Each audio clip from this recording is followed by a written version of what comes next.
I don't think I wouldn't say that it's because of where I'm from, it's not where I'm from. I think it boils down to what you expect from yourself and what expectations you have of yourself. But I found that when I was at home, like everything that happened because it needed to happen. It was part of an expectation, be it from my family or maybe like a pressure from society. So you think that you need to go that way. And then sometimes you forget that you can actually go the other way, and it could actually be as beautiful, if not more beautiful, than the way that you wanted to go initially. So I really what I'll focus on right now is just encouraging girls at home, to apply for this program and to really, and I try because, sometimes in my status updates on Facebook, I try to beautify it. And in beautifying it, there's so much honesty that I sometimes have girls inbox me on Facebook saying, yo, girl, what are you doing? I want to do whatever you're doing. So, I mean, having feedback from young ladies at home, I really want to like put it out there to them and say, hey, you can do this.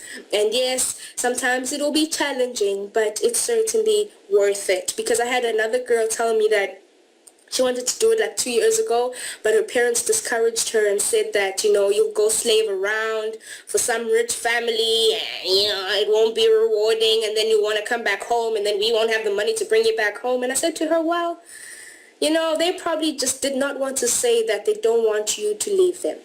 That's probably what it boils down to. And families can be really attached to their children. Parents can be, and it's okay. It's okay. But then if you find that you want to do it and you're able to save enough, and if you get the assistance financially, good. Go for it then, But it's certainly worth the experience. Certainly worth the experience.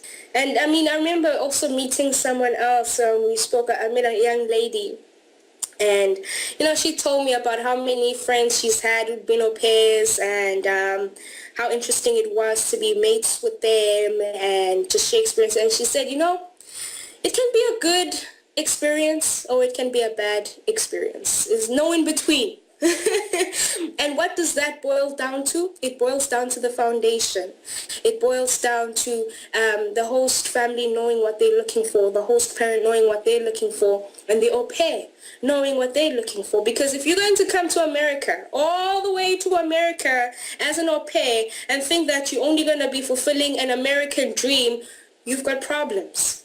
You are going to have problems because you'll find that there are children or babies who need their diapers changed, or children who can't say please and thank you, and you're going to need to educate them. You're going to be the example or set the example, So the people who have bad experiences, honestly, I think prior to even having that kind of experience, you just need to go down to the root of it all. Ask yourself, did you give yourself enough time?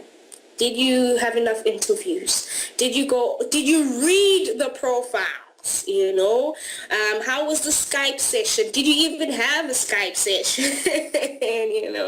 So it boils down to that. And I honestly do feel that every experience can be a good experience. People just need to get it right from the beginning.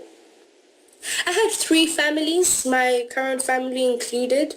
And I remember the one was a single parent, and the other one had 7 children.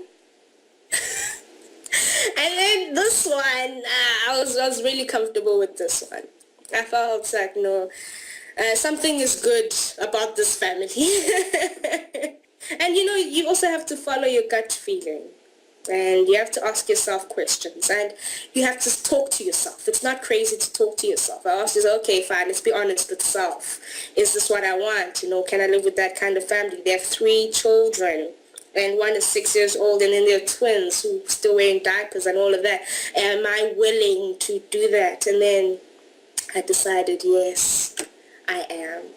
So let's cut the hair and start afresh.